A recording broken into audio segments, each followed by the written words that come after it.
Hello guys, kain tayo guys. Ulam natin ngayon, prito na itlog at saka may ginamos ako guys na pinirito ko siya guys. Nilagyan ko siya ng kamatis. At saka syempre ang coffee, may wagang coffee natin. At saka may isang ano din ako maliit na sili. Yung kamatis kay galing yun sa kaibigan ko, galing Pinas. Binigyan niya ako, tapos pinirito ko siya guys para lalong masarap. Nilagyan ko ng daming kamatis. Pinirito ko siya ng isang araw, ilang araw na to guys, hindi talaga nasira. Syempre ginamos, diba?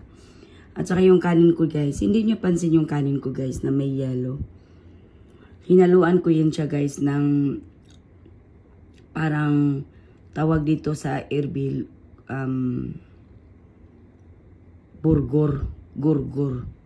Parang mais din siya. Iwan ko lang, nakalimutan ko sa English ano yung tawag dun. Hinaluan ko siya ng bigas na puti para naman magiging malambot siya guys. So, hindi masyado yung dami mo makain na rice. At saka parang kung magda-diet ka, yun kinakain nila dito.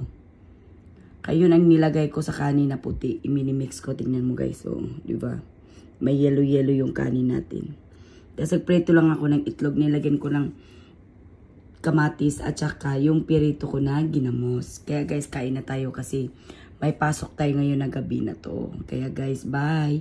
See you later. Kain na din kayo guys. Bye-bye. Thank you for watching. Bye. Love you all guys.